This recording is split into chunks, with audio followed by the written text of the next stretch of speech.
Bab 1321, Penghancuran Bayangan. Nama, peternakan tingkat dewa penulis, lembut dalam senjata baja. Plus matikan mengatur ulang. Ketiga tubuh Tina kaku seperti melihat hantu. Selama bertahun-tahun, mereka telah melakukan lusinan misi, besar dan kecil, dan ada banyak sekali kasus bahaya yang mengerikan, tetapi tidak pernah sekalipun mereka merasa begitu lemah seperti sekarang ini. Ini hanyalah kompetisi yang sepenuhnya asimetris. Tidak peduli seberapa kuat kemampuan bertarung mereka, itu tidak digunakan sama sekali. Ketiga lelaki Tina itu bahkan mendapati mereka bahkan tidak bisa mengeluarkan suaranya, seolah-olah pita suaranya dilarang dan tidak bisa bergetar sama sekali. Mereka hanya memiliki bola mata yang naik turun di sekujur tubuh mereka, dan ketiganya memiliki ketakutan yang mendalam di mata mereka. Tina memandang Xia Ruofei dan menggeser pria yang meringkuk di lantai. Kemudian satu tangan memutar kursi ke satu arah, dan tangan lainnya meletakkan pria itu di kursi. Orang yang tidak sadarkan diri ini adalah ketua tim bayangan. Tina tiga orang secara kasar menebak alasan masalah malam ini. Pihak lain pasti telah melewati penyihir tersebut, dan kemudian merilis sinyal perakitan di internet, dan semua orang di tim bayangan dipanggil dan kemudian ditangkap satu persatu. Ketiga orang tersebut tidak meragukan bahwa pihak lain memiliki kemampuan ini. Hanya karena sarana ekstasi, tim bayangan tidak berguna dan berpengalaman. Itu tidak ada gunanya. Situasi terburuk telah terjadi. Ketiga orang Tina sangat berat. Xia Ruofei mengambil foto di kepala Bab. Bayu perlahan terbangun, namun ia baru membuka matanya dan langsung jatuh dalam keadaan bingung. Xia Ruofei bertanya dengan lemah, apakah ini pasukan bayangan? Faktanya, Xia Ruofei juga rutin dikonfirmasi. Dari kepiawaian taktik Tina dan berbagai senjata pembunuh yang mereka bawa, mereka bukanlah pembunuh, saya khawatir mereka tidak percaya. Mata lubang kosong Bayu menyapu ketiga Tina, lalu mengangguk dan berkata, ini adalah kelompok pertempuran paling elit dari tim bayangan kita. Yang di tengah adalah ular cantik Tina, dan dua lainnya adalah elang pampas. Dan si besar Guli. Tiga hati Tina merasa malu, dan keadaan Bab telah sepenuhnya menjual seluruh tim bayangan. Orang-orang hanya bertanya, dan Bab tidak segan-segan menyampaikan informasi paling detail, termasuk mereka. Nama panggilan mereka masing-masing juga tidak disembunyikan. Xia Ruofei mengeluarkan daftar dari sakunya, mengambil beberapa, dan berkata, jadi, hanya 5 orang yang belum datang. Basu berkata, mereka seharusnya menjalankan tugas. Tim bayangan sedang menjalankan 3 misi. 2 kelompok tempur lainnya baru saja kembali. Seharusnya misi ini berada pada tahap kritis. Mereka tidak akan pergi terbuka. Lupakan saja, anggap saja mereka beruntung. Xia Ruofei berkata dengan lemah. Menghitung Tina 3, Xia Ruofei telah menangkap 89 pembunuh hari ini. Dapat dikatakan bahwa seluruh tim bayangan telah hancur berantakan. 5 jaring tersisa yang hilang tidak lagi menjadi ancaman bagi Song Qiming. Tujuan utama Xia Ruofei adalah menghilangkan risiko keamanan Song Qiming. Adapun kemampuan menangkap ruang spiritual masyarakat hanya bersifat insidental. Dia tidak bisa membuang waktu di sini untuk 5 pembunuh itu. Setelah mengambil keputusan di dalam hatinya, Xia Ruofei langsung menghilangkan pencegahan spiritual terhadap Bab dan menggunakan kekuatan mentalnya untuk menyetrumnya dengan lembut. Bayu tiba-tiba tersadar dari hipnotisnya. Ketika dia melihat bahwa dia berada di gudang yang ditinggalkan ini, dan ketiga orang Tina dalam keadaan waspada dan tidak bisa bergerak, wajahnya tiba-tiba berubah. Apa yang terjadi dalam proses hipnotis pun tiba-tiba muncul di benaknya. Iblis. Bayu memandang Xia Ruofei, dan dia memiliki pemikiran seperti itu di benaknya. Xia Ruofei tidak memberinya kesempatan untuk berbicara, dan dia menembaknya langsung ke dahi Bab. Tidak ada yang namanya tamparan di wajah, dan langsung jatuh ke tanah seperti kayu busuk. Bola matanya melotot, dan ketujuh kalajengking itu kehabisan darah. Saat mereka jatuh ke tanah, mereka sudah terengah-engah. Bagi si Bab sendiri, dia hanya merasakan sekuntum bunga di hadapannya. Dalam ketidakjelasan, dia sepertinya melihat telapak tangan Xia Ruofei gemetar di depannya, dan kemudian kesadarannya jatuh ke dalam kegelapan abadi.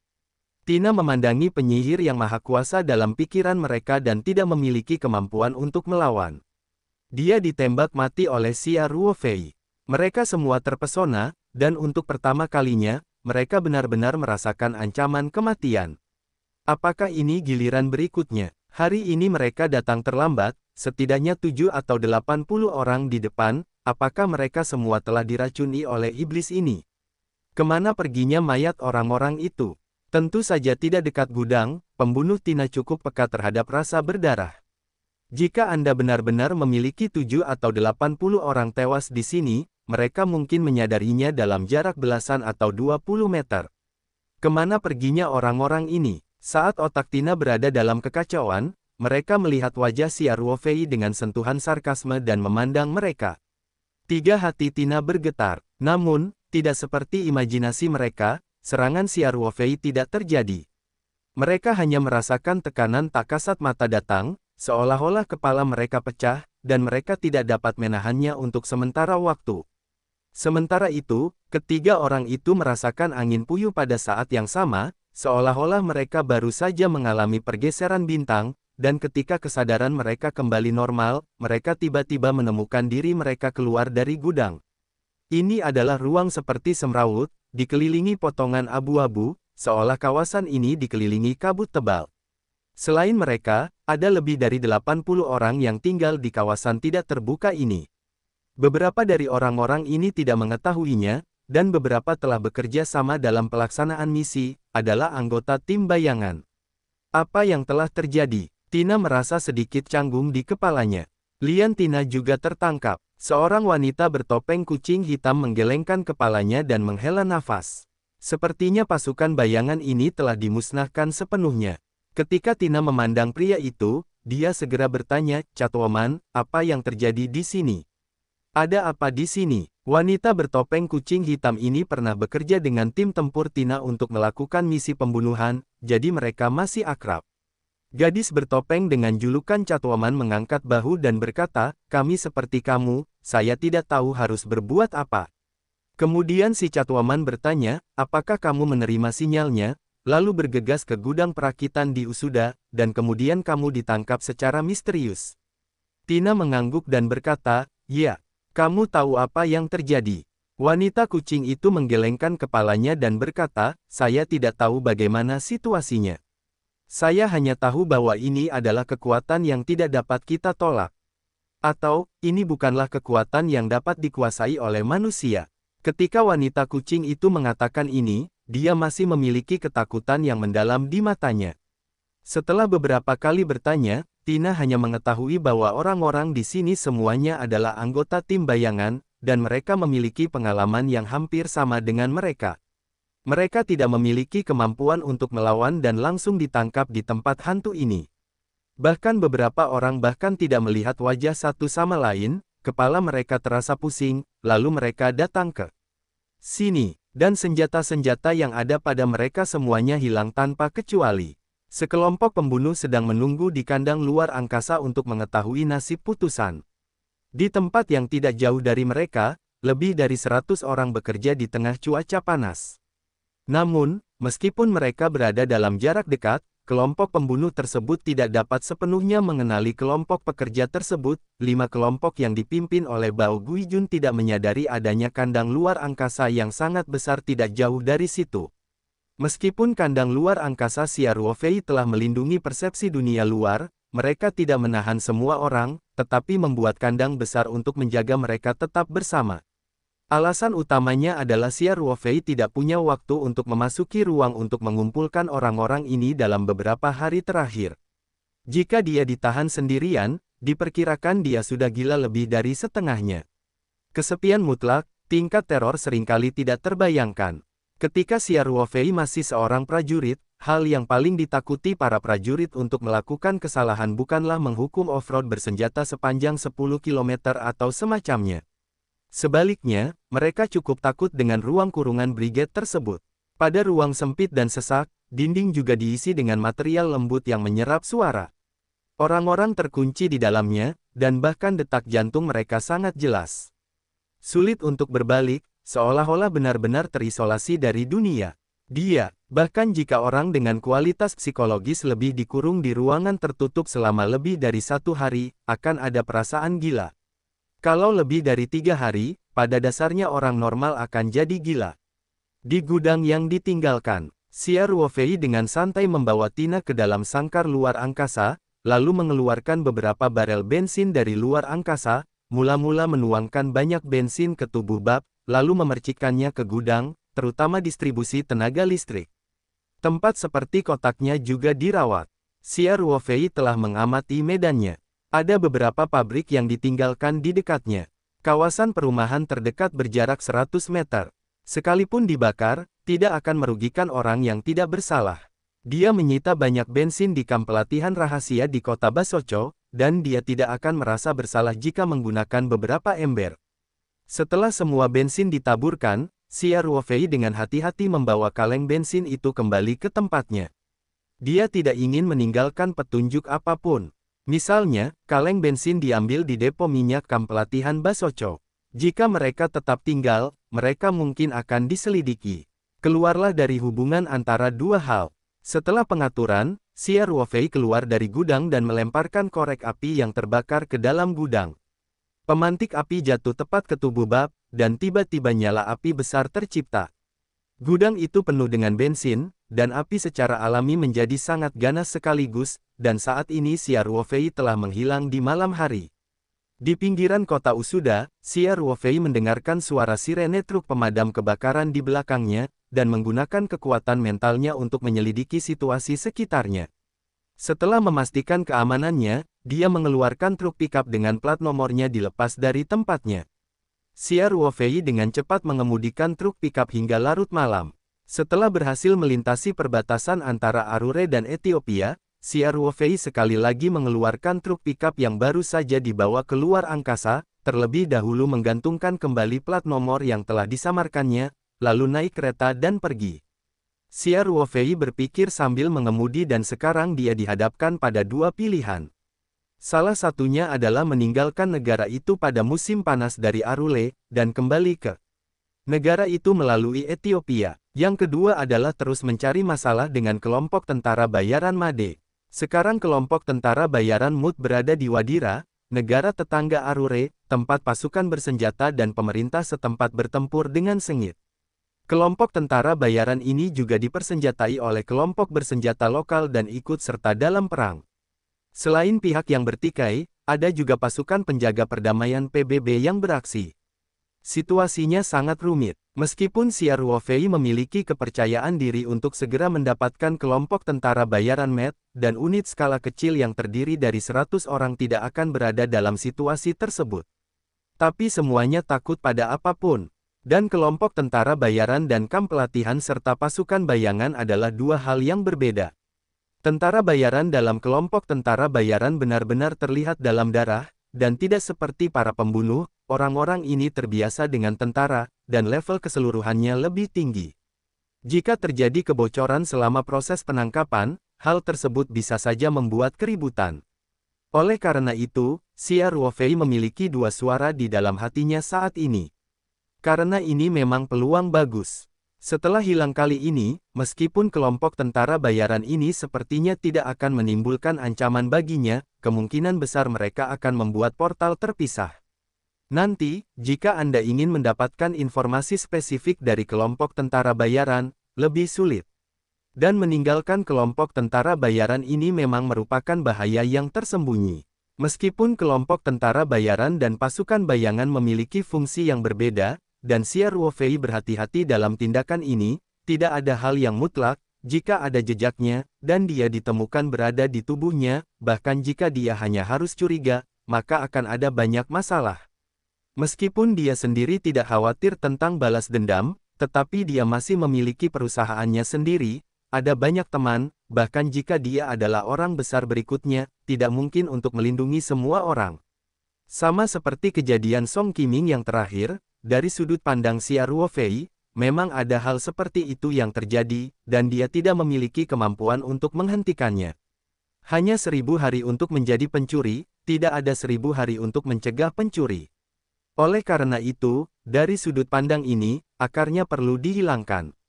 Xia Ruofei, saat mengemudi, mempertimbangkan pro dan kontra. Akhirnya, dia mengambil kemudi dan berkata pada dirinya sendiri, jangan lakukan itu. Saya tidak berani mengambil risiko. Apa yang masih saya latih? Setelah mengambil keputusan, Xia Ruofei segera memarkir mobilnya di pinggir jalan dan mulai mempelajari tindakan dan rencana tindakan. Ada negara Arelai antara Wadira dan Ethiopia. Di sisi timur negara Arulei adalah Ethiopia, dan di sebelah barat adalah Wadi. Segera, Xia Ruofei merencanakan rute navigasi melintasi negara Arule. Dikatakan bahwa ini adalah negara dari timur ke barat. Padahal tanah di negeri Arulei sangat sempit dan jarak antar benda tidak terlalu jauh. Informasi yang didapatnya dari Manzila menunjukkan bahwa Mad Mercenary Corps berlokasi di daerah Puta di pusat Fadila beberapa hari yang lalu. Karena akan berurusan dengan kelompok tentara bayaran ini, Xia Ruofei harus tiba di Puta sesegera mungkin. Sebuah band, Wadi Rila bukanlah negara kecil seperti negara bagian Aruri. Luas daratan Sudan merupakan yang teratas di Afrika. Setelah melintasi perbatasan antara Fadila dan Arule akan menuju ke kawasan Puta. Jaraknya 7 atau 800 km, dan akan ada banyak daerah yang bertikai. Rute yang direncanakan mungkin tidak dapat dilalui seluruhnya. Beberapa rangkaian rencana perlu disiapkan. Xia Ruofei dengan cepat menandai navigasinya, lalu menyalakan mobilnya untuk pergi ke barat. Tentu saja, Xia Ruofei tidak membuat rencana detail. Bagaimanapun, Wadila berada dalam situasi kacau, dan situasinya berubah setiap hari.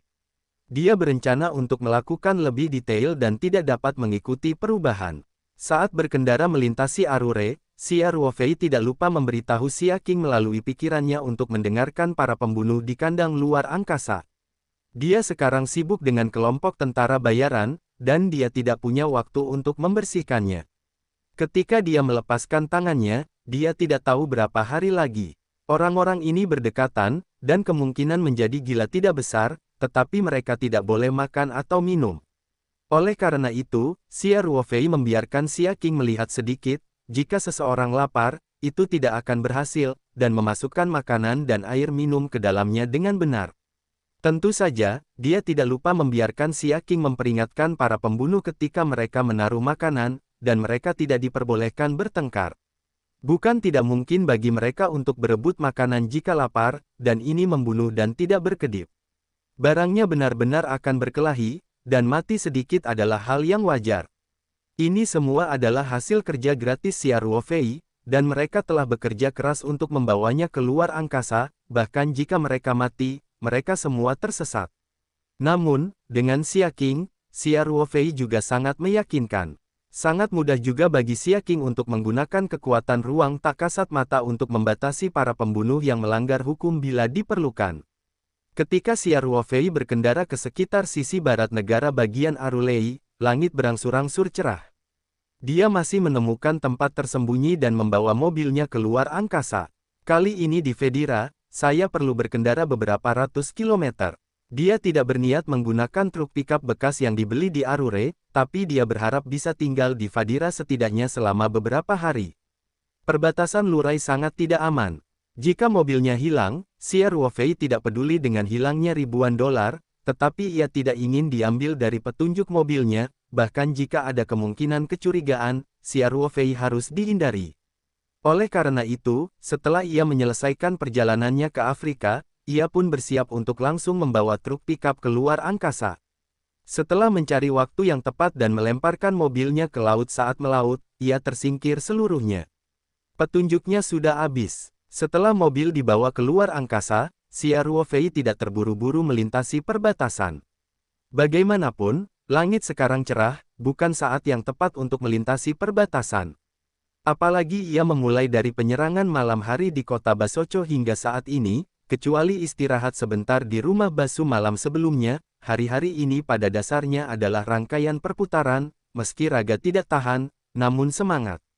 Oleh karena itu, setelah meninjau GPS genggam, Xia Ruofei berjalan ke kota perbatasan yang berjarak 10 km dan menemukan hotel untuk menginap. Setelah membayar tip 50 dolar, pemilik hotel dengan senang hati membuka kamar untuk Xia Ruofei tanpa memeriksa dokumen apapun. Padahal, perdagangan di kawasan perbatasan sangat aktif. Meskipun saat ini Wadi sedang dilanda perang, namun perdagangan di perbatasan masih terus berkembang, terutama karena perang juga telah melahirkan beberapa transaksi abu-abu, seperti penyelundupan senjata, yang membuat perbatasan ini menjadi kecil. Kota ini terlihat lebih makmur. Setiap hari, orang-orang dengan warna kulit berbeda datang ke kota ini, dan pemilik hotel tidak heran dengan para tamu yang enggan mengungkapkan identitasnya. Tentu saja, tip $50 Xia Ruofei juga memainkan peran yang sangat penting. Xia Ruofei datang ke kota perbatasan kali ini dan mengubah tampilannya lagi. Pria Thailand itu telah digunakan berkali-kali. Dia sengaja mempertimbangkan hal ini, dan kali ini dia mengubah warna kulit melalui alat deteksi penyamaran. Banyak yang, selain membuat hidungnya lebih tinggi, panca inderanya juga melakukan beberapa penyesuaian, lebih terlihat seperti ras campuran rahasia. Setelah dia menginap di hotel, dia beristirahat di kamar. Makanan tersebut adalah solusi sederhana untuk mengeluarkan mie instan dan biskuit dari ruangan. Tentu saja, setelah makanan siap saji disantap, tas-tas tersebut dibawa dengan hati-hati ke dalam ruangan. Saya terus beristirahat sampai malam, dan Xia Ruofei meninggalkan ruangan dan berjalan-jalan di sekitar kota. Ketika langit menjadi gelap, dia kembali ke hotel. Pada pukul 8 malam, Xia Ruofei mematikan lampu, menimbulkan ilusi bahwa ia mematikan lampu dan beristirahat. Faktanya, setelah dia berada di ruangan gelap beberapa saat, dia berbalik dari jendela belakang tanpa menyadarinya. Menjelang malam, dia segera meninggalkan kota dan bergerak cepat menuju perbatasan. Karena situasi kacau di Fadira, maka perlindungan perbatasan negara Arulei di sisi ini masih relatif ketat, terutama untuk mencegah pengungsi dalam jumlah besar melintasi perbatasan. Negara Arulei sendiri sangat terbelakang. Jika membanjiri banyak pengungsi, maka mereka tidak akan mampu bertahan. Tentu saja mereka yang mengungsi karena perang tidak akan lari ke arah negara Arulei kecuali terpaksa. Xia Ruofei dengan hati-hati melewati beberapa gelombang penjaga patroli. Setelah menjauh dari kota perbatasan, pertahanannya jauh lebih longgar, tapi pagar kawat panjang dibangun di sepanjang perbatasan, dan sepertinya diberi listrik. Kawat berduri semacam ini dapat menghalangi pengaruh orang biasa. Bagi Xia Ruofei, tentu saja itu bukan apa-apa. Dia melirik langsung ke telapak kakinya, dan tubuhnya bangkit dan melintasi kawat berduri dengan ringan, lalu dengan cepat meluncur ke dalam malam. Xia Ruofei berlari ke depan di malam yang gelap, melepaskan kekuatan mentalnya untuk menyimpang di sekitar penyelidikan. Setelah melintasi perbatasan, itu berarti memasuki zona pertempuran, harus sangat berhati-hati. Saat ini, pasukan pemerintah dan angkatan bersenjata anti-pemerintah sebagian besar terkonsentrasi di bagian tengah Wadi Dala. Daerah yang berbatasan dengan Aruru secara umum stabil. Tidak ada keterlibatan skala besar. Oleh karena itu, Xia Ruofei tidak menemui terlalu banyak bahaya di sepanjang perjalanannya. Patroli beberapa perbatasan penjaga perbatasan pemerintah Wadi Rila dihindari terlebih dahulu setelah eksplorasi mental. Xia Ruofei hanya menentukan arah secara kasar, dan kemudian dia terus melaju dengan kecepatan tinggi. Dia menggunakan kondisi lari berkecepatan tinggi ini selama 1 jam penuh dan hampir berlari sejauh 30 km. Saya harus mengatakan bahwa kebugaran fisik para praktisi memang sangat kuat. Secara umum, orang-orang berlarian di medan seperti ini. Bahkan di jalan datar pun, mustahil untuk berlari sejauh itu dalam waktu 1 jam. Tentu saja, Xia Ruofei tidak bodoh dan terus berlari ke depan.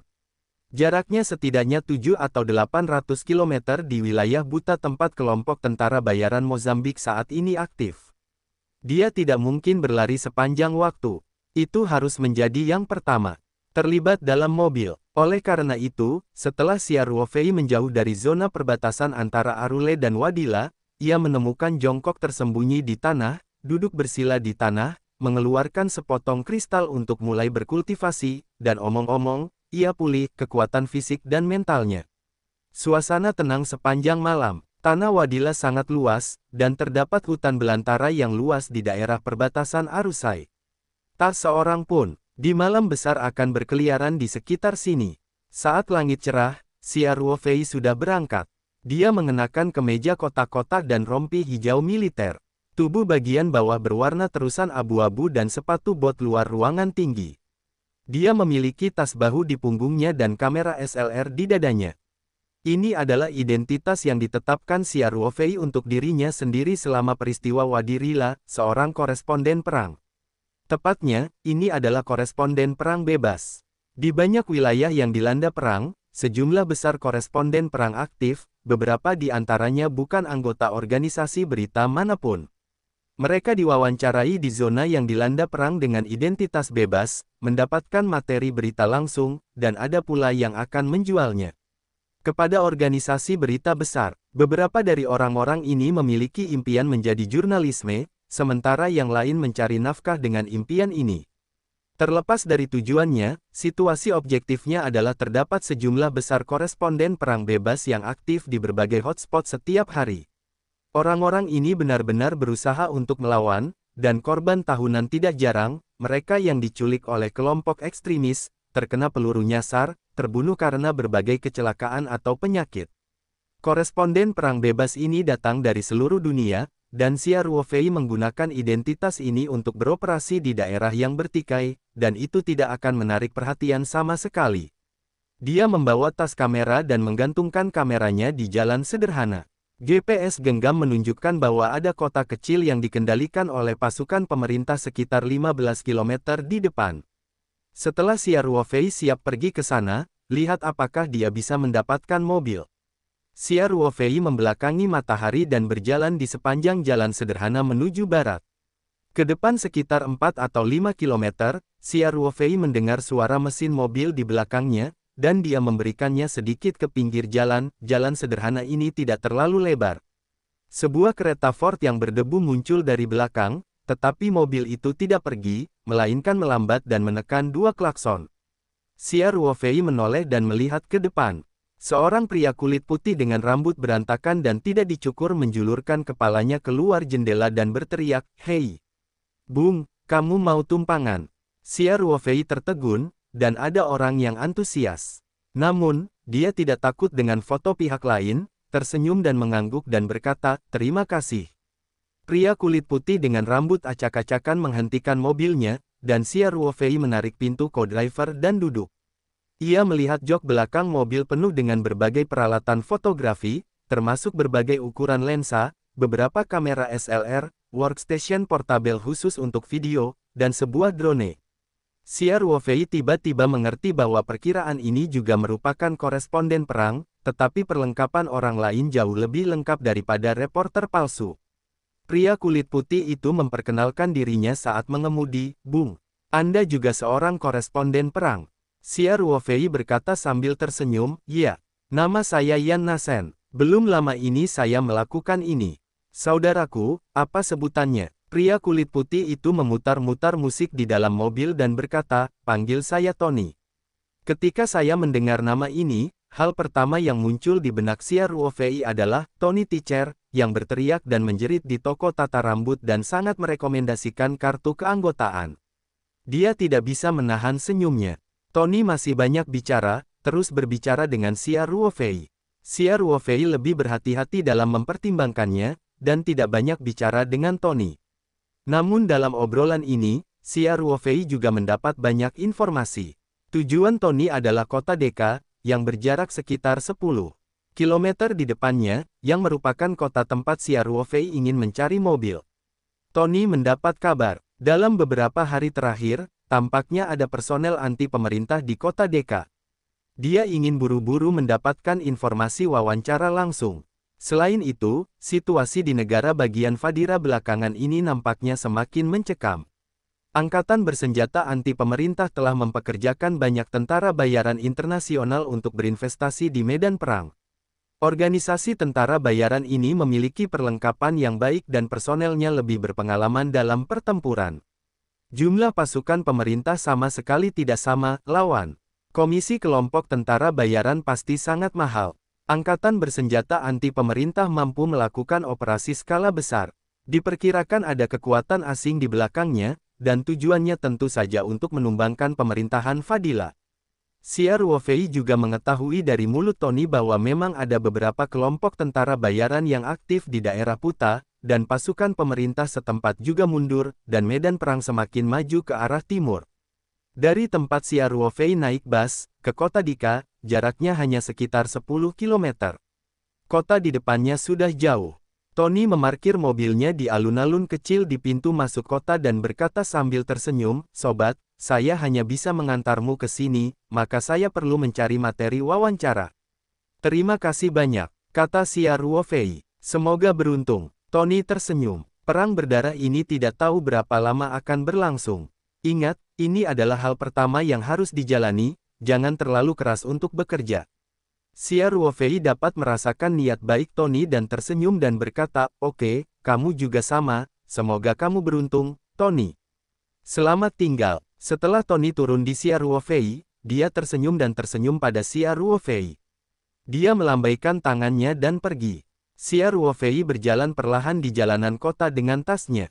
Pagi hari di kota ini sangat sepi. Tampaknya kabut perang belum menyerbu sini. Beberapa toko sudah mulai beroperasi, dan pejalan kaki di jalan tampak sangat santai. Xia Ruofei berjalan berdampingan dan mengamati, berharap menemukan dealer mobil bekas atau persewaan mobil. Dia tidak ingin menunda terlalu lama di sini. Setelah mendapatkan mobil, dia akan pergi jauh ke barat dan sampai ke kawasan Puta secepatnya. Xia Ruofei melihat jalur perdagangan dan berjalan mendekat. Umumnya orang di tempat ini mengerti bahasa Inggris. Dia ingin bertanya di mana kota bisa menyewa mobil. Saat itu, ledakan dahsyat terdengar dan memecah ketenangan kota. Orang-orang di jalan tercengang dengan ledakan yang tiba-tiba ini. Setelah beberapa detik, jeritan dan tangisan terdengar di jalanan. Ketika ledakan terjadi, Xia Ruofei hampir secara tidak sadar mencari bunker, dan kemudian kekuatan mentalnya dengan cepat dilepaskan. Segera dia menemukan bahwa tidak ada orang bersenjata di sekitarnya, dan ledakan terjadi di sebuah kafe sekitar 200 meter jauhnya.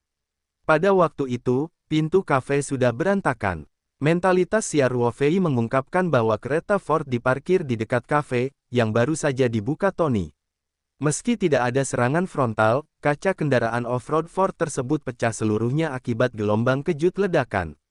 Xia Ruofei tidak bisa menahan diri untuk tidak menatap matanya, dan tubuhnya melintas dari tempat tersembunyi dan berlari cepat menuju kafe. Kekuatan penuh Xia Ruofei pecah dengan cepat, dan jarak 1 atau 200 meter tiba hampir seketika. Bagian luar kedai kopi sudah lama berantakan, segala macam bahan bangunan dan pecahan kaca berserakan di mana-mana, seluruh dinding tirai kaca serta pintu dan jendela hilang.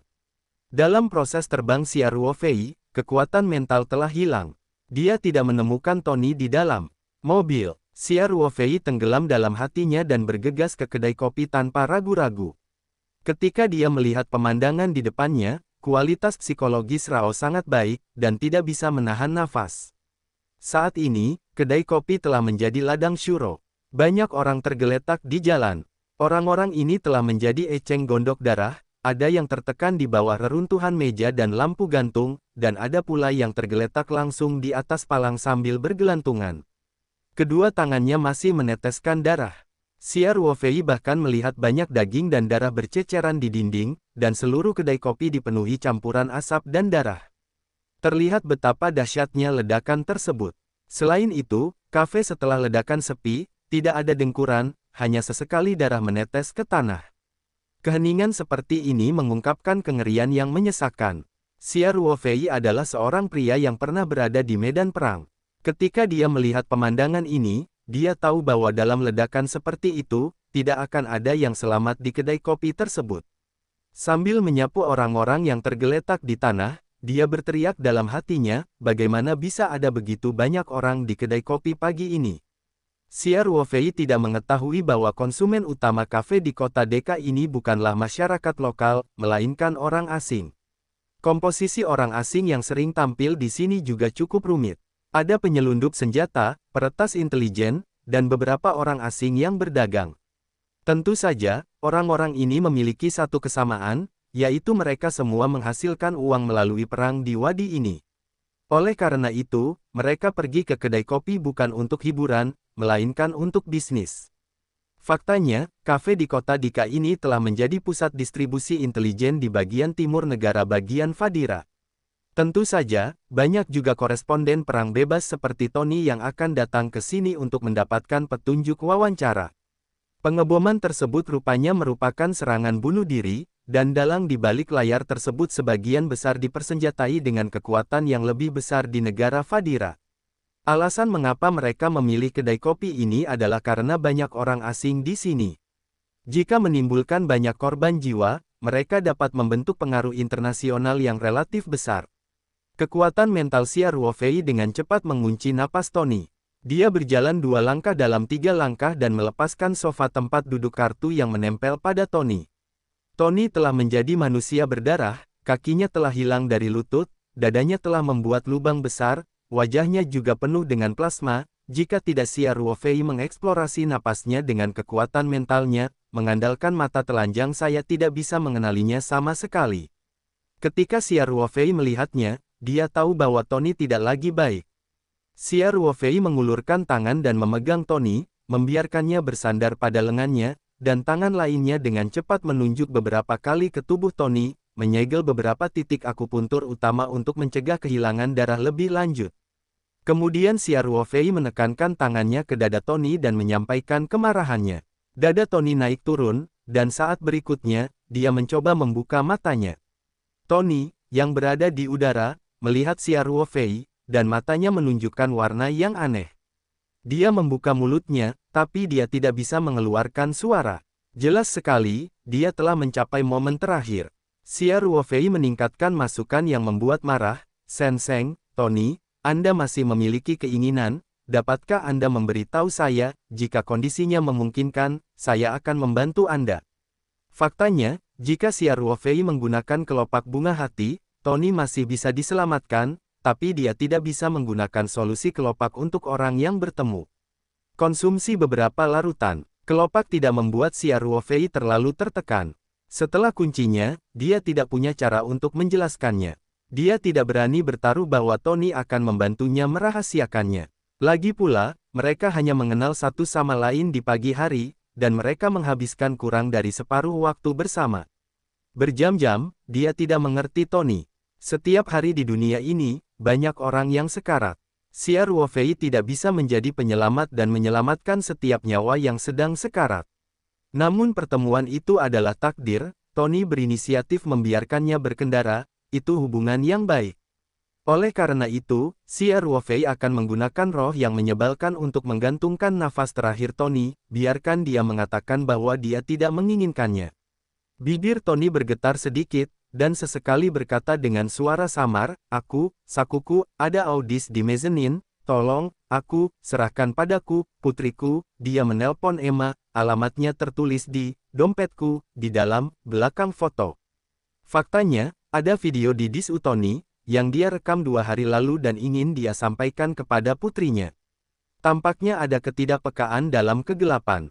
Ketika dia dalam perjalanan selama 2 hari pertama, dia tiba-tiba ingin meninggalkan beberapa kata untuk putrinya. Dia merekam videonya langsung di kamera. Saya tidak menyangka itu akan menjadi hal terakhir yang dia tinggalkan untuk putrinya. Selain video ini, ada dokumen di disk yang berisi nomor rekening bank dan kata sandinya. Seluruh tabungannya ada di rekening ini, yang merupakan kekayaan terakhir yang ia tinggalkan untuk putrinya. Faktanya, jika Xia Ruofei membaca data di disk uang di rekening bank ini dapat diambil sebagai miliknya. Bagaimanapun, keduanya bertemu bersama, dan Tony tidak tahu orang seperti apa Xia Ruofei itu. Hanya saja dia sudah meninggal, dan tidak ada orang yang bisa dipercaya sama sekali. Dia hanya bisa memilih untuk percaya pada Xia Ruofei. Xia Ruofei mendengarkan ketika dia mengulurkan tangan dan menjelajahi tubuh Tony. Segera dia menemukan dompet dan menemukan disk di dalam saku sandwich. Apakah ini disketmu? Xia Ruofei bertanya dan mengambil foto dari dompet Tony. Ini adalah gadis berusia 14 tahun dengan 2 kalajengking emas dan wajah cerah. Senyum. Xia Ruofei membalik foto itu dan menemukan alamat dan nomor kontak di bagian belakang. Dia menunjukkan bagian belakang foto itu kepada Tony dan bertanya, ini alamat dan nomor teleponnya, kan? Tony meronta dan mengangguk dan berkata, tolong, kamu. Xia Ruofei mengangguk dan berkata, jangan khawatir. Saya akan memberikan disk ini dan warisan Anda kepada putri Anda. Tony terengah-engah saat dia tersentak, menganggukkan kepalanya, dan mulutnya mengeluarkan darah dari mulutnya. Xia Ruofei bertanya, apakah ada hal lain yang ingin Anda katakan? Tony tersenyum dan berkata, hidup, menjauhlah perang sialan ini. Dia mengatakan setengahnya, dia tidak bisa bangun dalam satu tarikan napas, dan yang pertama satu benar-benar terputus. Xia Ruofei memperhatikan Tony secara bertahap mulai mengendurkan pupilnya, menghela nafas, dengan lembut menutup kelopak matanya, dan menurunkannya. Xia Ruofei tidak menyimpan jenazah Tony, atau karena pertimbangan yang cermat, kedai kopi harus diawasi. Setelah ledakan, probe pemantauan pasti gagal, namun data sebelum ledakan mungkin masih tersimpan dengan baik. Ketika pemerintah daerah mengusut kasus ini, pasti akan mengakses data pemantauan. Ketika perbandingan dilakukan, ternyata Tony hilang. Selain itu, Xia Ruofei juga mempertimbangkan bahwa ini adalah kawasan yang dikuasai pemerintah. Jenazah Tony tetap ada di sini, dan pemerintah setempat pasti akan membuangnya dengan baik.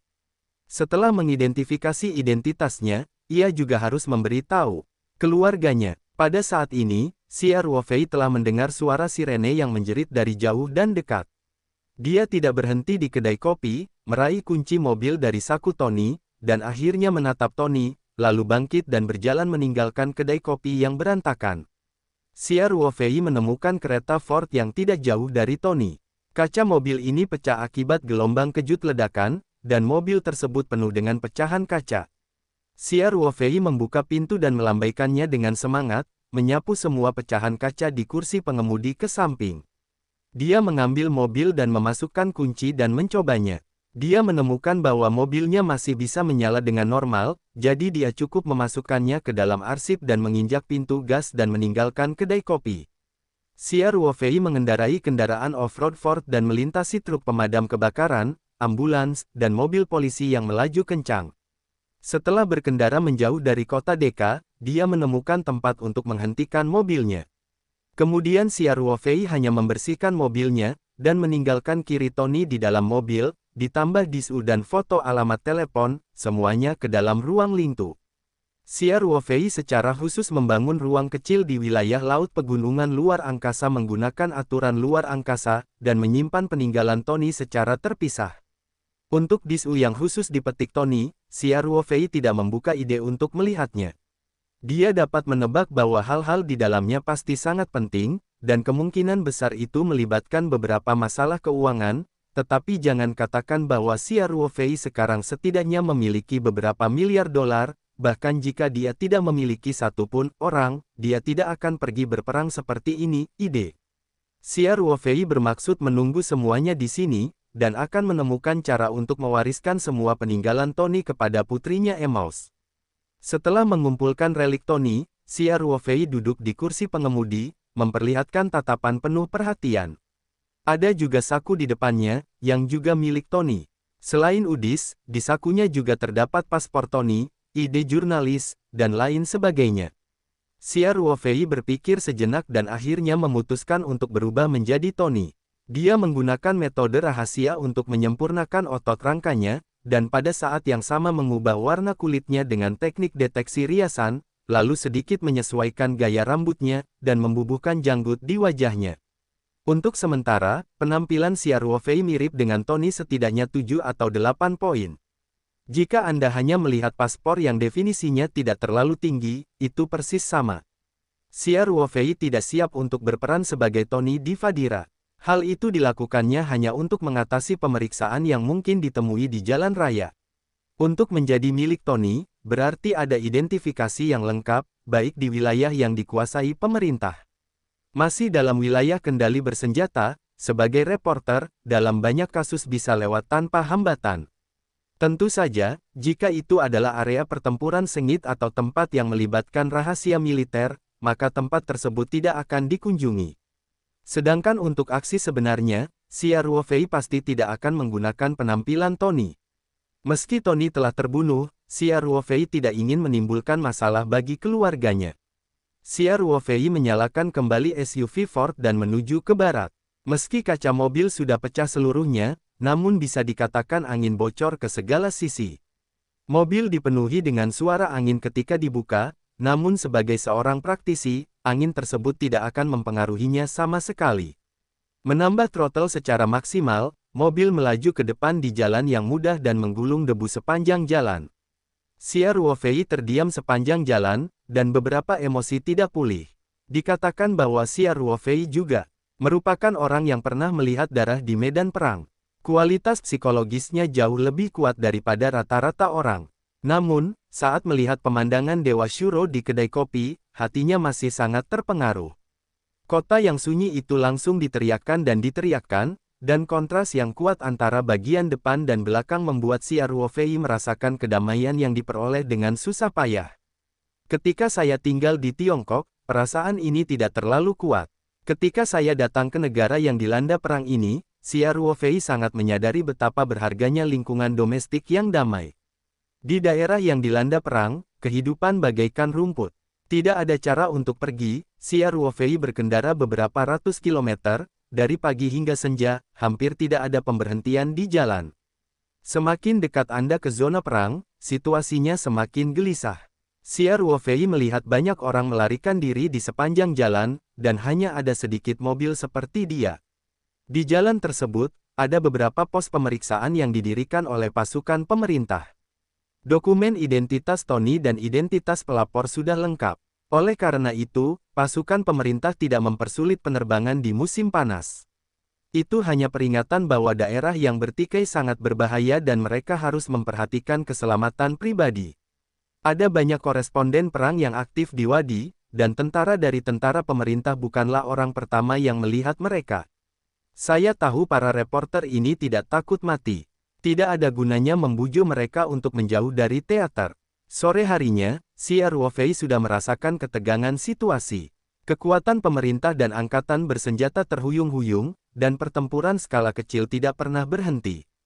Pada saat yang paling berbahaya, bahkan sebuah roket menghantam kurang dari 100 meter di depan mobilnya.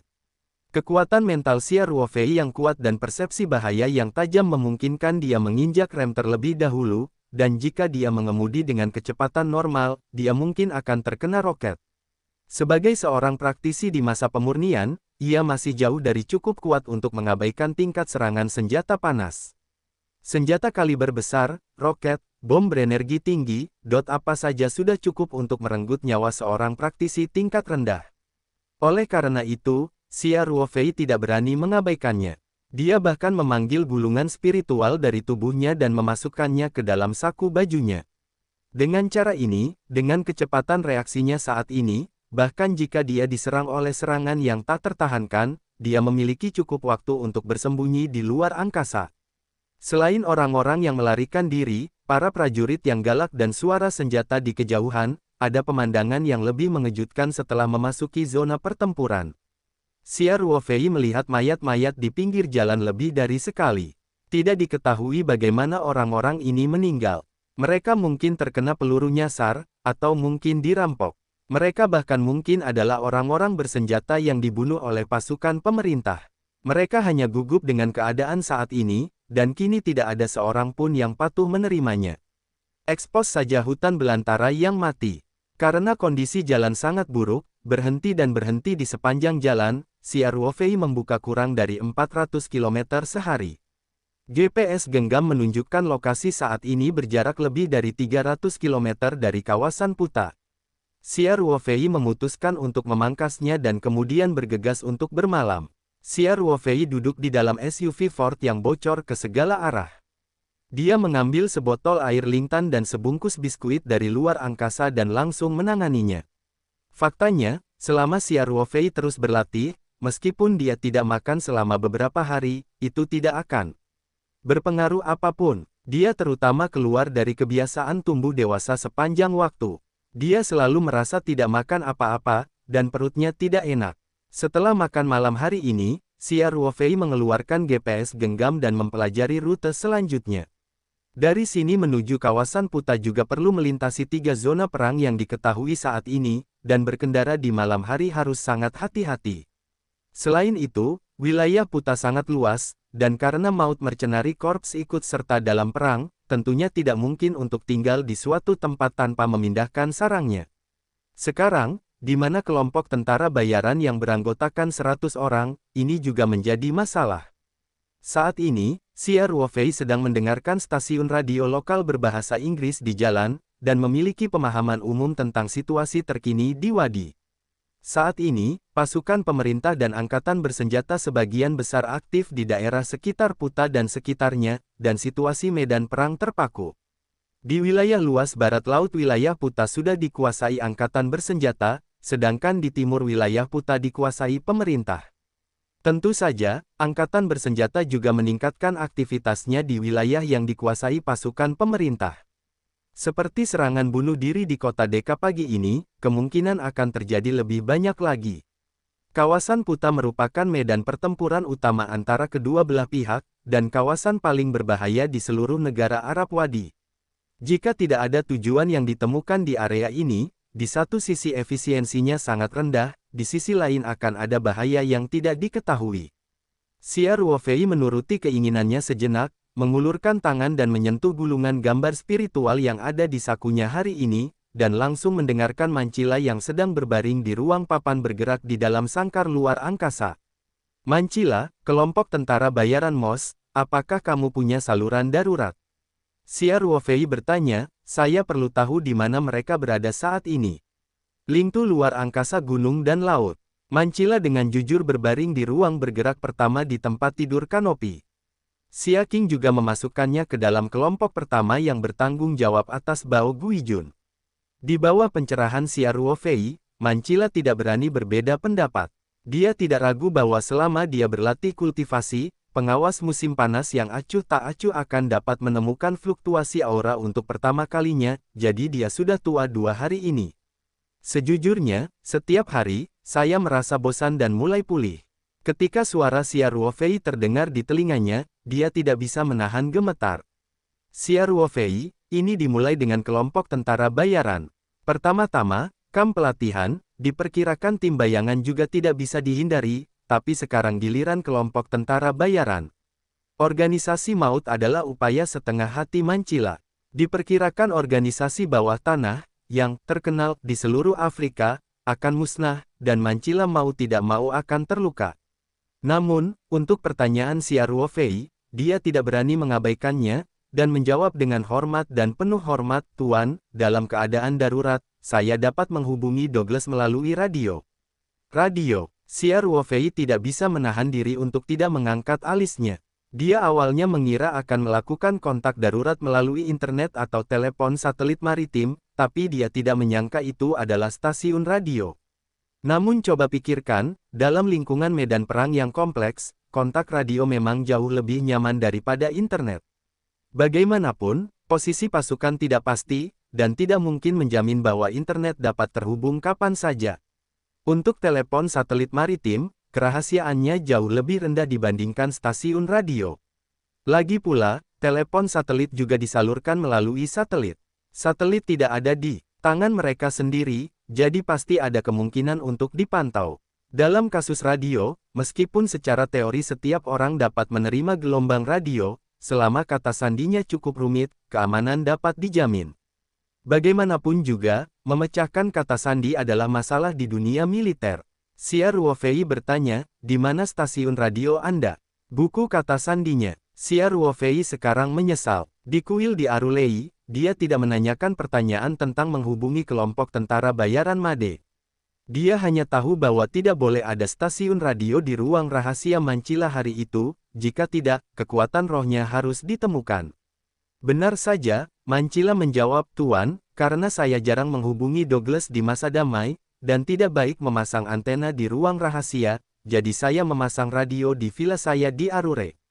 Kering. Xia Ruofei tidak bisa menahan diri untuk tidak mendengus dalam hatinya. Ini sebenarnya 100 rahasia, tetapi ini juga merupakan kelemahan dari hipnosis mental. Orang yang dihipnotis dapat dikatakan dipertanyakan atas permasalahan yang diangkat oleh orang yang dihipnotis, dan tidak akan pernah tertahan, namun penghipnotis tidak menyebutkan aspek tersebut. Masalahnya, orang yang terhipnotis tidak akan berinisiatif mengatakannya. Energi utama Xia Ruofei pada saat itu terkonsentrasi di tim bayangan, dan pada saat itu, dia bahkan tidak memutuskan untuk memiliki kelompok tentara bayaran. Selain itu, dia tidak memiliki pemahaman intuitif tentang lingkungan di mana kelompok tentara bayaran itu berada, jadi tidak ada hal seperti itu. Ajukan pertanyaan ini. Sekarang saya telah berada di negara Fadila selama ratusan kilometer, dapatkah saya kembali mencari stasiun radio? Dan masih banyak lagi, stasiun radio. Ketika Xia Ruofei memikirkan hal ini, dia tiba-tiba teringat bahwa dia telah menggeledah seluruh gudang material di kamp pelatihan kota Basocho. Tampaknya ada satu set peralatan radio. Kamp pelatihan awalnya dirancang untuk melatih personel cadangan untuk kelompok tentara bayaran dan pasukan bayangan. Pelatihan ini berfokus pada satu sama lain. Karena kelompok tentara bayaran dilengkapi dengan stasiun radio, hal itu tentu saja diperlukan untuk telekomunikasi. Oleh karena itu, beberapa peserta pelatihan juga harus mengatur penerimaan dan penerimaan surat kabar. Pelatihan aspek, peralatan radio masih tersedia, dan ada satu set bangunan di kamp pelatihan. Pada saat itu, Xia Ruofei terlalu merepotkan untuk dibongkar, dan itu tidak berguna. Set di gudang sudah dikemas, suku cadangnya masih sangat lengkap. Xia Ruofei menerimanya dengan mudah. Memikirkan hal ini, Xia Ruofei segera menenggelamkan pikirannya ke dalam ruang peta spiritual dan dengan cepat menemukan materi yang dia simpan dari kamp pelatihan di kota Basocho. Benar saja, seluruh rangkaian peralatan radio ada di dalam materialnya. Hati Xia Ruofei senang, dan dia dengan cepat meminta suara itu untuk bertanya kepada Mancila, bagaimana dengan buku kata sandinya. Apakah di villa itu, dalam keadaan normal, radio dan buku kata sandi tidak akan disatukan?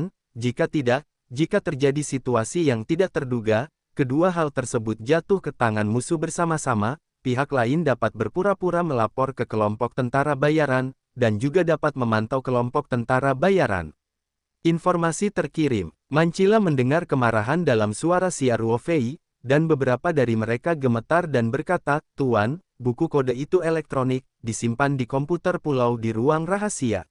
Saya perlu menghubungi kelompok tentara bayaran." Pada saat itu, ada petugas operator khusus. Dia hanya akan melaporkan dan menyalin surat kabar. Pekerjaan penerjemahannya dilakukan sendiri. Dengan kata lain, pengirim Mancila hanya akan mengirim dan menerima isi rekaman telegram tersebut, namun tidak memahami maksud dari angka-angka tersebut. Setiap kali saya mendapatkan konten yang ditranskode Mancila melalui buku kata sandi, diterima. Setelah itu, konten asli diserahkan kepada Mancila, dan kemudian Mancila secara pribadi menerjemahkan listriknya. Hal ini sangat menjamin keamanan informasi. Xia Ruofei diam-diam mengagumi ketelitian dan kehati-hatian organisasi maut. Sedangkan di Manchesterella, ada reporter di Aruri yang menjadi ikan di jaring. Xia Ruofei tidak terlalu khawatir. Lagi pula, pengirimnya tidak tahu dengan siapa dia berbicara, dan dia tidak tahu buku kata sandinya. Bahkan jika dia mengetahui bahwa Xia Ruofei hilang, dia tidak dapat menggunakan radio untuk memberitahu kelompok tentara bayaran.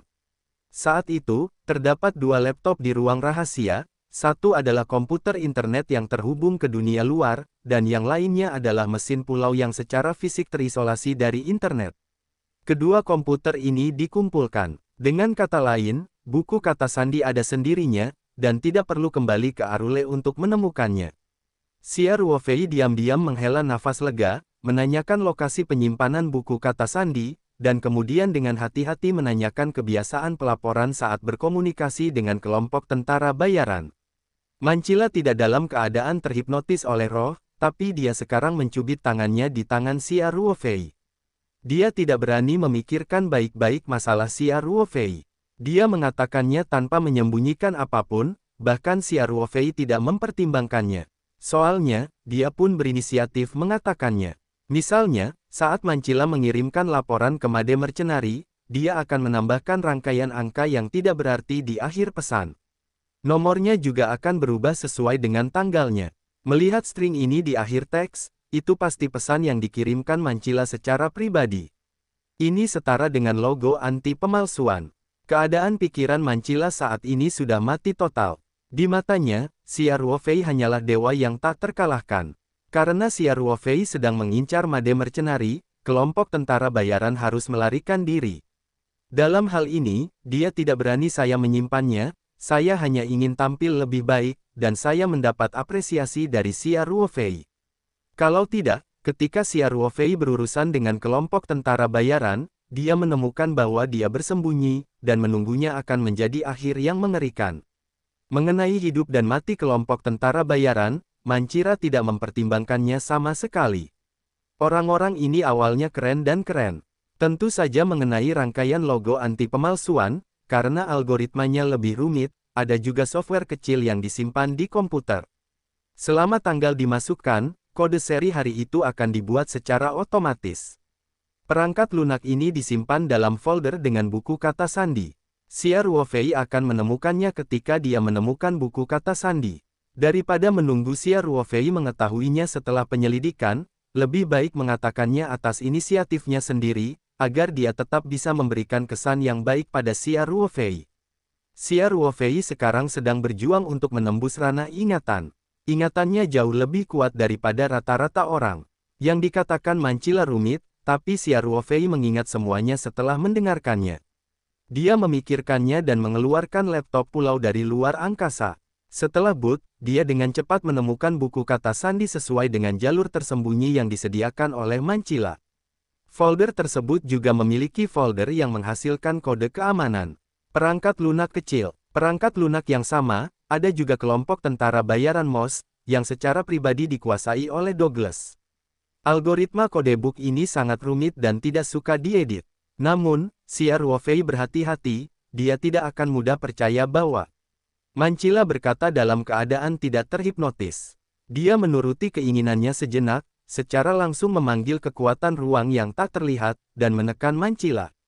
Manchila tidak memiliki pertahanan sedikit pun di ruang tersebut, dan hampir jatuh pingsan selama beberapa saat. Ketika dia kehilangan kesadarannya, dia tercengang di dalam hatinya.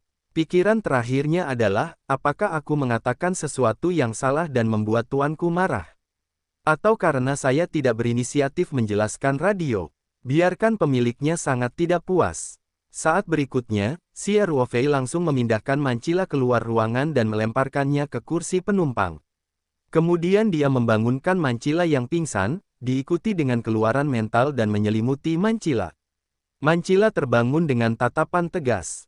Sebelum dia bangun, dia langsung diserang oleh kekuatan mental Xia Ruofei dan memasuki kondisi hipnosis yang mendalam. Di hari yang sama di kuil Arusai, Manchila masih memiliki mental perlawanan. Sekarang dia berkecil hati, dan dia tidak berlatih selama beberapa hari. Dia mengalami luka dan kondisinya sangat layu, sehingga dia sangat terhipnotis oleh Xia Ruofei. Di bawah pengawasan kekuatan mental Xia Ruofei, Manchila tidak mungkin berpura-pura terhipnotis. Xia Ruofei mulai mengajukan pertanyaan satu persatu, dan isinya baru saja dijelaskan oleh Manchila sendiri. Dalam keadaan terhipnotis, Manchila secara alami tidak memiliki penyembunyian apapun. Misalnya tabung bambu biasanya diucapkan lagi. Xia Ruofei memiliki perbandingan, membenarkan bahwa Manchila tidak bermain trik kali ini, dan tidak menyembunyikan atau menipu apapun. Hal ini menarik kembali kekuatan mentalnya dan pada saat yang sama, dia mengembalikan Manchila ke ruang peta spiritual. Manchila merasakan angin puyuh, dan ketika dia bangun, dia mendapati dirinya berada di tempat tidur di ruang dewan yang bisa dipindahkan. Saat ini, apa yang terjadi selama hipnotis juga muncul di benaknya. Suara samar Xia Ruofei dari telinga Manchila, lumayan, tidak ada yang disembunyikan dariku, jadi aku bisa menyembuhkannya. Punggung Manchila tiba-tiba mengeluarkan keringat dingin. Dia tidak menyangka kekuatan Xia Ruofei begitu kuat. Dia masih berhati-hati sampai saat ini. Pada saat yang sama, dia diam-diam berterima kasih pada dirinya sendiri karena tidak melakukan gerakan kecil apapun, jika tidak, dia tidak akan menunggunya menjadi kalimat yang berkibar. Kata-kata, Xia Ruofei memanjakan diri sejenak dan menyalakan mobil untuk melanjutkan ke barat sesuai dengan rute yang baru saja dia rencanakan. Sekarang jaraknya ratusan kilometer dari kawasan Puta. Saat ini, korps tentara bayaran MOS dihubungi. Mungkin ketika dia tiba, kelompok tentara bayaran memiliki cam transfer. Kapan perlu menghubungi lagi? Selain itu, lokasi kelompok tentara bayaran sering ditanyakan dalam satu hari, dan sulit untuk mencegah Douglas dari waspada. Oleh karena itu, setelah Xia Ruofei memutuskan untuk pergi ke daerah Puta, dia akan menghubungi MOS Mercenary.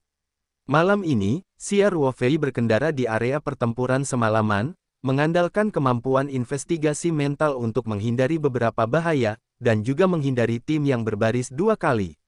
Xia Ruofei tidak tahu apakah pihak lain adalah tentara pemerintah atau asteris bersenjata. Ketika dia mengetahui bahwa ada unit pasukan yang besar, dia menghindari jalan di depan. Hingga langit cerah, Xia Ruofei akhirnya tiba di sebuah kota kecil bernama Debra di kawasan Puta, yang hanya berjarak sekitar 10 km dari tempat terakhir kali Mos Mercenari ditempatkan. Pasukan pemerintah dan pasukan anti-pemerintah sering bertempur di daerah ini, situasi pertempuran melanda, dan daerah ini berulang kali diserang oleh perang. Oleh karena itu, kota kecil ini hampir berlubang dan hampir hancur. Penduduk kota juga meninggalkan tempat itu. Kota kecil di pagi hari sudah mati, dan sesekali terdengar suara tembakan dari jauh untuk memecah kesunyian. Xia Ruofei mengemudikan mobilnya ke kota dan menemukan sebuah bangunan terbengkalai jauh dari jalan raya. Bangunan itu memiliki 5 lantai, dinding luarnya hampir hilang, dan sisi lainnya runtuh menjadi 2.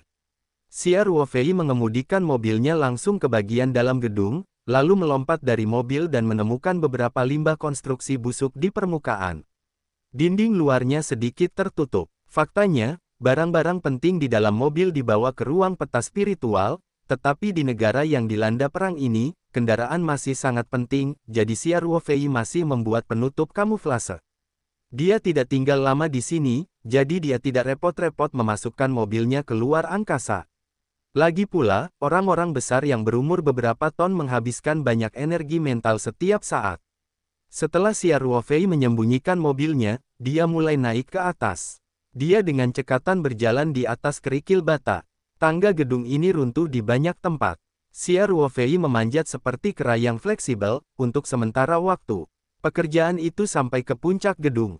Ini adalah gedung tertinggi di kota-kota kecil yang baru saja runtuh. Xia Ruofei memilih tempat ini, tentu saja dengan tujuan memasang antena radio. Xia Ruofei datang ke atap dan menyelidikinya terlebih dahulu dengan kekuatan mentalnya. Dia tidak menemukan orang yang mencurigakan di dekatnya. Faktanya, penduduk kota kecil ini lari dan mati, selama tidak ada tentara di sekitar kegiatan ini, pada dasarnya di sini adalah kota mati, tidak akan ada yang muncul. Setelah Xia Ruofei memastikan keamanannya, dia segera memikirkannya dan mengeluarkan seluruh peralatan radio dari ruangan itu. Di atap, ada tumpukan kotak hijau militer yang muncul begitu saja. Xia Ruofei membuka kotak itu menjadi 3, 5 dan 2, dan mulai merakit peralatan. Faktanya, bagian utama stasiun radio ini sudah dirakit. Ia hanya perlu menyambungkan baterai timbal asam pendukung dengan beberapa aksesoris kecil lainnya. Setelah 10 menit, Xia Ruofei telah menyelesaikan perakitan stasiun radio. Kemudian dia mulai memasang antena. Antena ditempatkan di dalam tas kanvas panjang. Setelah Xia Ruofei mengeluarkan barang-barangnya, pertama-tama buka bagian antena, lalu cabut bagian batang teleskopik dan pasang antena di atap. Akhirnya, Xia Ruofei menghubungkan antena ke stasiun radio, dan pekerjaan perakitan selesai. Xia Ruofei juga terkena pelatihan pasukan ketika dia menjadi tentara. Dia tidak terampil sebagai reporter profesional, dan dia tidak berhubungan selama beberapa tahun, jadi bisnis ini agak asing. Setelah dia menyalakan listrik, dia melatih tangannya terlebih dahulu dan menjadi terbiasa dengan penggunaan tombol. Sejujurnya, radio jenis ini telah dihilangkan di banyak negara, namun alasan penghapusan tersebut bukan karena keamanan yang buruk, tetapi karena sarana komunikasi enkripsi digital yang lebih canggih. Faktanya, sebaliknya, jenis radio lompat frekuensi ini digunakan dengan buku kode tingkat lanjut, dan kemungkinan untuk diuraikan sangat rendah. Diperkirakan demikian pula, Manzila akan memilih untuk menggunakan stasiun radio lama ini sebagai saluran komunikasi darurat dengan kelompok tentara bayaran MUT. Setelah Xia Ruofei mengenalnya beberapa saat, dia siap untuk mulai melaporkan secara resmi. Dia telah menerjemahkan konten yang akan dikirim melalui buku kode, dan juga membuat kode keamanan, hari ini. Xia Ruofei dengan terampil menekan tombol dengan kertas penuh angka, dan sedikit tetesan mulai terdengar di atap. Konten yang dia kirimkan di masa lalu adalah laporan singkat ke lokasi spesifik Anda. Setan. Terakhir, tambahkan 1 set kode serial, dan total kontennya tidak banyak. Setelah setiap rilis, Xia Ruofei akan berhenti selama setengah menit dan kemudian mengirimkannya lagi. Dia mengulanginya sebanyak 3 kali, dan ini mengakhiri laporannya. Kemudian, Xia Ruofei duduk di atap dan memakai headphone untuk menunggu jawaban, sambil tidak lupa menggunakan kekuatan mentalnya untuk mengingatkannya. Setelah hampir 10 menit, lampu di radio menyala, dan Xia Ruofei duduk tegak dan mengambil kertas dan pena untuk mulai merekam. Gelombang radio dari Mos Mercenary Corps juga dikirim 3 kali. Setelah rekaman pertama Xia Ruofei, diperiksa dari awal hingga akhir untuk kedua kalinya. Jika sudah dikonfirmasi, maka tidak akan didengarkan untuk ketiga kalinya. Dia mengeluarkan laptopnya dari tempatnya, membuka buku kata sandi, dan mulai menerjemahkan dengan buku kata sandi. Setelah beberapa saat, isi pesan disajikan di depan Xia Ruofei. Pasukan saat ini berkemah di hutan 8 km selatan kota Luka di wilayah Puta, dan akan dipindahkan ke timur besok pagi, bersama dengan pasukan utama untuk melancarkan serangan ke wilayah yang dikuasai pemerintah. Pembayarannya adalah batu besar. Xia Ruofei menunjukkan senyuman di wajahnya. Sangat mudah untuk mendapatkan lokasi yang jelas, dan pesannya mengatakan bahwa pasukan sedang istirahat hari ini dan akan menyerang timur besok pagi. Xia Ruofei telah menjadi tentara selama lebih dari 5 tahun. Ia menjelaskan dengan jelas bahwa ketika ada tugas besar di hari kedua, maka latihannya akan dikurangi di hari pertama, sehingga para prajurit bisa mengisi ulang tenaganya. Di malam hari, mereka pasti tidak akan membuang beberapa koleksi yang lebih mendesak. Xia Ruofei tidak tahu apakah kelompok tentara bayaran ini akan melakukan pertemuan darurat di malam hari, tetapi metode membawa pasukan serupa. Sekalipun tidak ada pengumpulan darurat, akan ada beberapa situasi tak terduga yang melatih kemampuan tanggap darurat prajurit. Dan jika ada misi tempur besok, maka misi tersebut tidak akan dilempar dalam keadaan normal malam ini.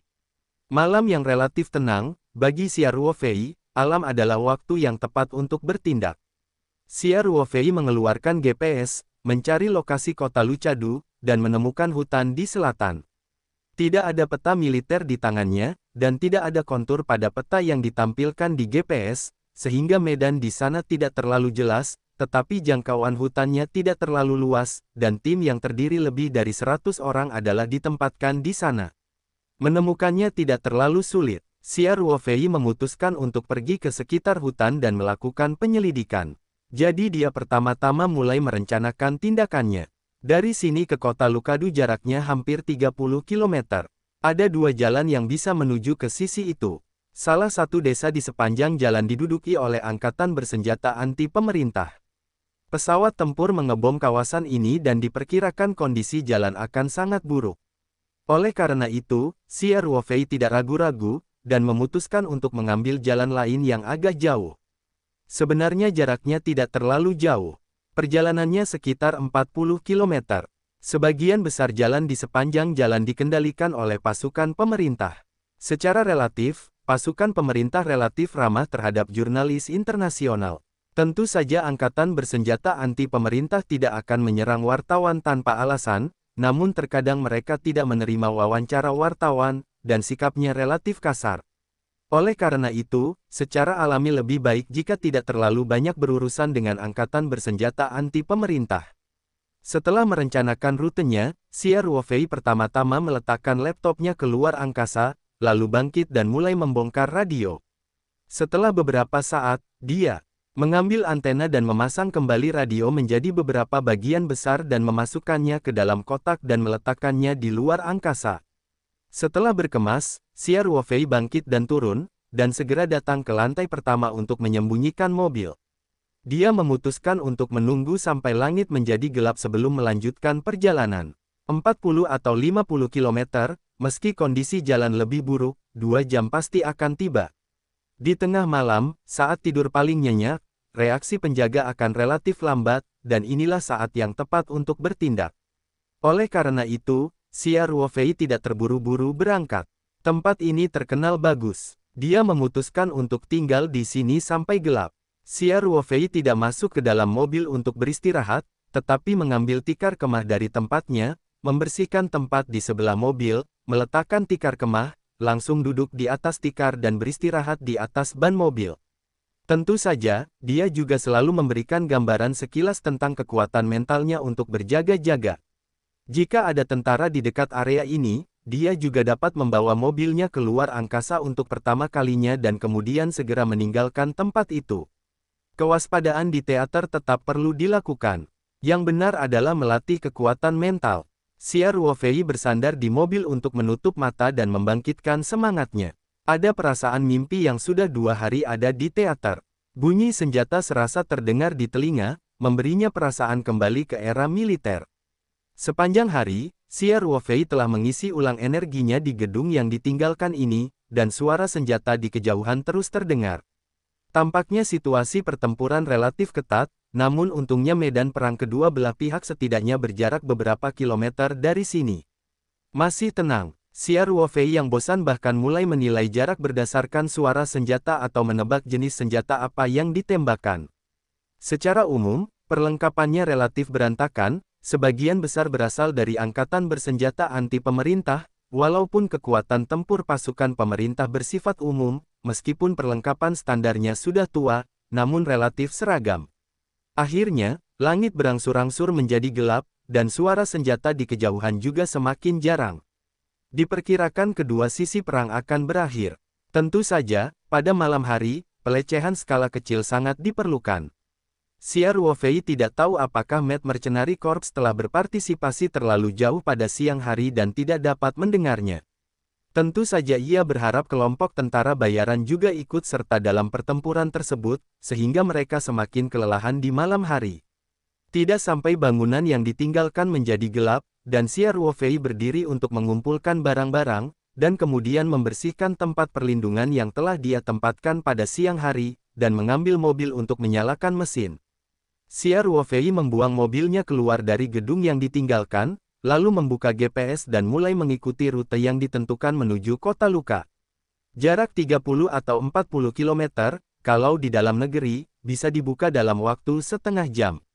Namun kondisi jalan di Wadila sangat buruk, apalagi kondisi jalan di zona perang bahkan lebih parah. Ada kawah besar dari waktu ke waktu. Mobil mudah ditanam di malam hari saat garis pandang kurang bagus.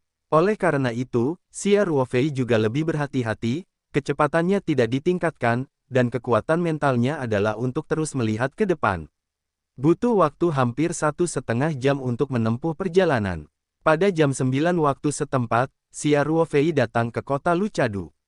Ketika jaraknya 4 atau 5 km dari kota Luka, Xia Ruofei telah mematikan lampu, dan terus menyalakan lampu, dan memiliki kekuatan mental untuk menyelidikinya. Bukan masalah besar untuk menyalakan lampu. Dia melihat dari jauh sepertinya ada cahaya dari kota Luka, dan dia mematikan lampu tanpa berkata apa-apa. Daerah ini telah beberapa kali dibajak oleh perang, dan pada dasarnya tidak ada orang di daerah tersebut. Ada lampu di kota, menandakan bahwa 80% pasukan ditempatkan. Jika Xia Ruofei menyalakan lampu, garnisun di kota tua dapat mengetahui bahwa sebagian besar dari mereka dikirim untuk mengajukan pertanyaan. Sepanjang jalan, beberapa unit kecil dihindari, dan Xia Ruofei tidak ingin membuat cabang baru saat ini. Ketika dia berada di dekat kota Luka, Xia Ruofei memastikan bahwa ada garnisun di kota tersebut. Dia menilai seharusnya angkatan bersenjata anti pemerintah yang akan menyerang front timur bersama Mouse Mercenary Group besok pagi. Xia Ruofei tidak terus mendekat, tetapi memilih untuk melingkari lingkaran besar, langsung dari sisi utara kota Lucadu, dan kemudian dari sisi timur kembali ke sisi selatan kota. Hutan dikendalikan oleh pemerintah, dan dia tidak mengetahui kontrol bersenjata anti pemerintah. Situasinya berada di belakang kawasan, sehingga lebih aman untuk menyeberang dari pertigaan kedua kawasan kendali tersebut. Mengandalkan berbagai induksi kekuatan mental, Xia Ruofei mengendarai kendaraan off-road Ford dengan semua lampu tertutup, dan mengitari lingkaran besar di utara kota Lucadu, akhirnya mencapai bagian dari kelompok tentara bayaran MOS, hutan. 2 atau 3 kilometer dari hutan, Xia Ruofei menghentikan mobilnya. Setelah secara mental memastikan bahwa tidak ada peluit tersembunyi dan orang lain yang mengintip di sekitarnya, ia langsung membawa kendaraan off-road tersebut keluar angkasa, lalu mengambil sebotol air lintan untuk memulihkan kekuatan mentalnya dan beristirahat sebentar di tempatnya. Xia Ruofei, yang telah mengenakan setelan ketat berwarna hitam, memiliki muatan ringan saat ini. Itu seperti seekor musang yang bergegas ke hutan. Gerakannya sangat ringan dan tidak ada suara. Bahkan daun-daun yang berguguran di tanah tidak tersingkir. Setelah beberapa waktu, itu dibubarkan. Di tengah malam, pada saat ini, Xia Ruofei tidak menyesali semangatnya, langsung memancar semaksimal mungkin untuk menyelidiki situasi di hutan. Tim yang terdiri lebih dari 100 orang pada dasarnya sebesar perusahaan biasa.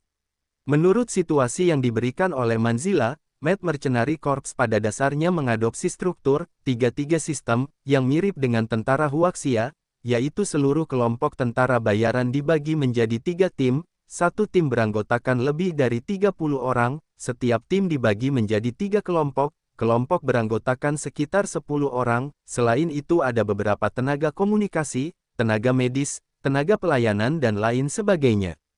Dari segi kepemimpinan, Jushi Douglas adalah ketua kelompok tentara bayaran, seorang Jerman bernama Kraten, yang merupakan wakil Douglas.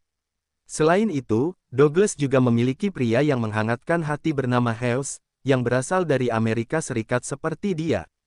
Hughes kira-kira setara dengan peran kepala staf dalam kelompok tentara bayaran. Tentu saja, unit sebesar perusahaan sebesar itu tidak akan dilengkapi dengan kepala staf. 4 orang di atas adalah pimpinan Mouse Mercenary, dan terdapat 2 atau 3 petugas staf, yang pada dasarnya merupakan keseluruhan komposisi dari keseluruhan komando. Setelah Xia Ruofei memasuki hutan, dia dengan lincah memanjat pohon, dan kekuatan mentalnya terus menyimpang. Medan di area ini dengan cepat membentuk gambaran 3 dimensi di benaknya. Xia Ruofei, yang lahir di militer, tentu tahu medan seperti apa yang paling cocok untuk pasukan. Dia secara kasar menilai tren medan, dan dia bangkit dari rakit pohon, seperti seekor burung besar yang bergegas ke pohon lain tidak jauh. Dari situ, dengan cara ini, Xia Ruofei berjalan sekitar 50 meter ke satu arah. Selama seluruh proses, kakinya tidak menyentuh tanah. Ketika dia sudah sedikit lebih dekat, dia langsung melompat ke pohon lain. Jika dia agak jauh, dia akan meminjam dari cabang. Orang-orang di film itu tidak secerdas Taisan. Segera, Xia Ruofei berhenti bergerak maju dan diam-diam jatuh di pohon yang lebat. Matanya sangat cerah dalam kegelapan, dan kekuatan mentalnya telah menjelajahi 2 jeritan gelap yang mengintai ke arahnya. Xia Ruofei tidak bisa menahan senyumnya. Sepertinya urusan pasukannya masih asing. Keputusan yang baru saja dia buat sepenuhnya benar. Sejak terdengar peluit, tidak jauh dari tempat kelompok tentara bayaran Mozart ditempatkan. Tidak mungkin unit perusahaan skala kecil melepaskan penjaga beberapa kilometer jauhnya. Karena posisi spesifik unit ditemukan, kelompok tentara bayaran adalah tasnya.